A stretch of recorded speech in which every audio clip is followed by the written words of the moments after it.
Terence Crawford has just given key advices to Conor Benn ahead of his upcoming rematch with Chris Eubank Jr.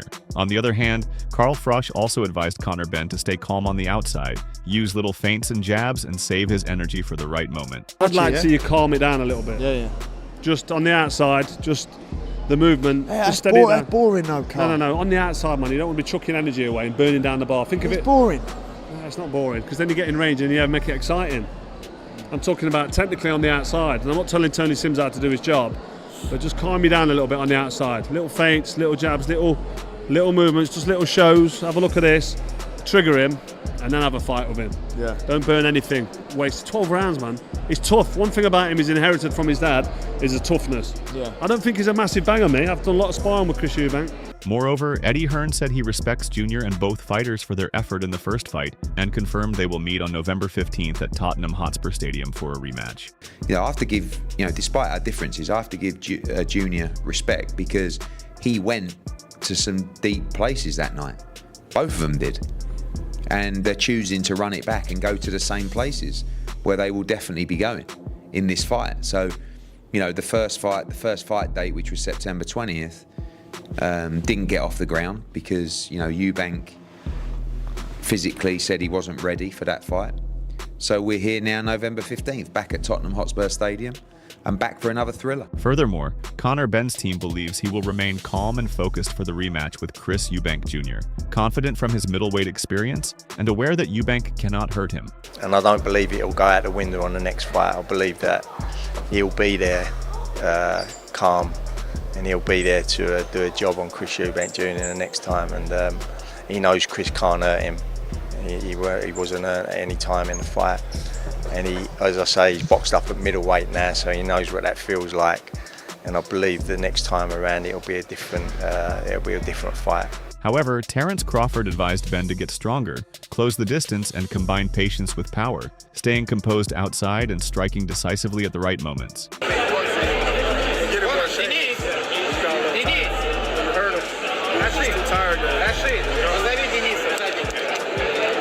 Meanwhile, Conor Benn is sharpening powerful combinations and precise punches for the Eubank Jr. rematch, focusing on timing, accuracy, and stamina to break through his opponent's defense.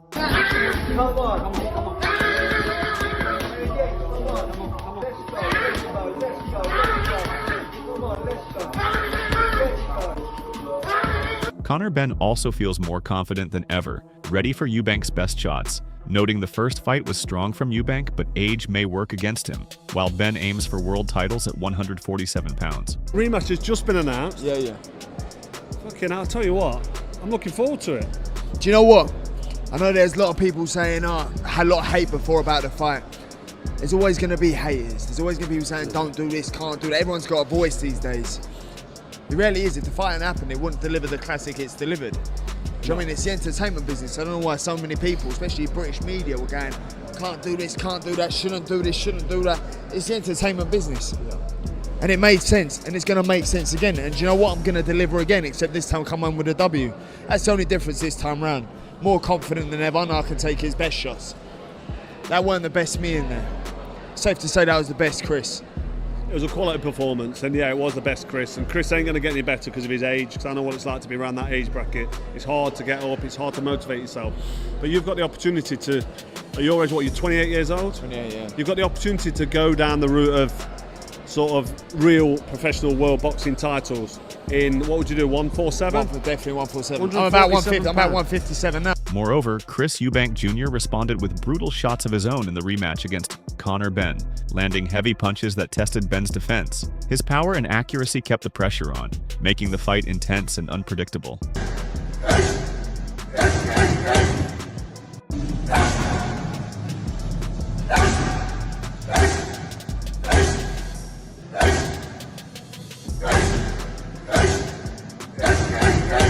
Furthermore, Carl Froch also said Chris Eubank Jr. is right to be frustrated over fines, but wrong to criticize officials like Robert Smith, and added that the focus at the press conference should be on the Benn rematch. He's got his reasons for being sort of annoyed with Eddie Hearn and the British Boxing Board of Control, because he's been fined quite a lot. Yeah. Got fined for not making the weight. I know he's supposed to make the weight. I think it was £500,000.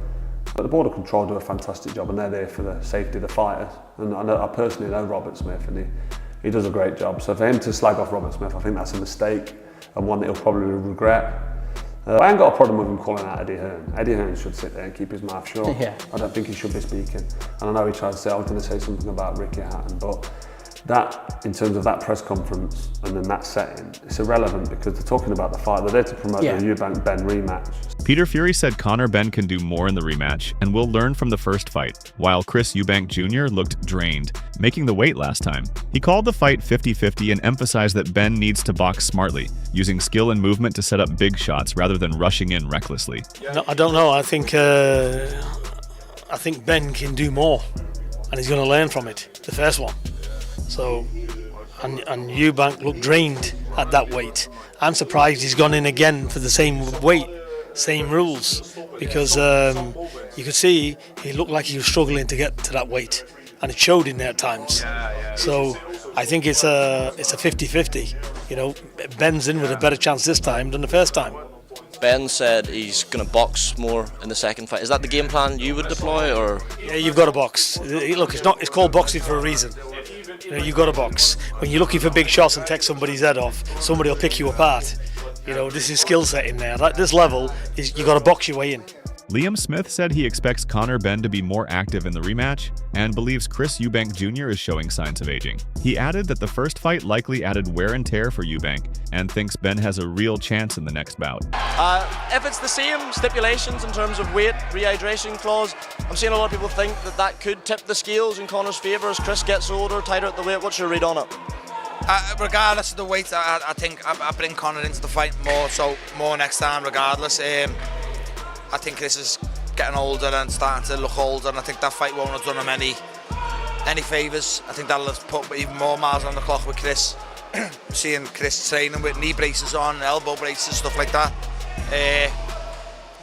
I'll give Conor a real chance next time. Before the rematch was even announced, Eddie Hearn called the first Benn vs. Eubank Jr. fight one of the most exciting in UK boxing, but warned a rematch could be risky for Benn, and confirmed the terms matched the original contract. I think we got it absolutely right. I think they served you up one of the greatest fights we've ever seen in this country. But for me, the danger was not for Chris Eubank Jr. The danger was for Conor Benn, and that's why we've got to think very carefully about the rematch. Because I don't want to see him in too many fights like that. You know, it's all very well us sitting there and going, wow, what a fight, let's do it again. They're the kind of fights that will shorten your career. And he's got such a long career ahead of him. So, you know, the terms are already agreed for the rematch, you know, to move forward. And it's the same as the first contract in that respect. So I think we got it spot on with the numbers. Frank Warren said he was not personally interested in the rematch, focusing instead on his own fighters and wanting one of them to face the winner. Well, they've got a rematch, it's in the contract. Yeah, but do you want to see one? Do I want to see it? No, I want to see him fight my guys. That's all I want. I'm not in the Chris Eubanks or Conor Benn business. I'm in the Shiraz business, Hamza Shiraz business, and I'm in the Denzel Bentley business, and that's the fight I'd like to see. Oscar De La Hoya added that an immediate rematch could have ended their careers and highlighted other exciting fight options at 147 and 154 pounds. A rematch right away will probably end their career. These rematches with these types of intense fights taking place, like Conor and Eubank, I'm trying to pull him. a rematch right away will probably end their career. You know, it's that intense. It's that. So look, they have their own careers to deal with. I deal with my fighters. I take care of my fighters. We have to, figure out a plan here. But look, Ryan Garcia is in position to fight anybody at 147, 154. He can even fight Verge Ortiz if we want. So there's a lot of great fights for a lot of great fighters. It's exciting times for boxing right now. That's it for today's video. So what are your thoughts on this? Share your thoughts in the comment section and make sure to subscribe and like if you enjoyed the video.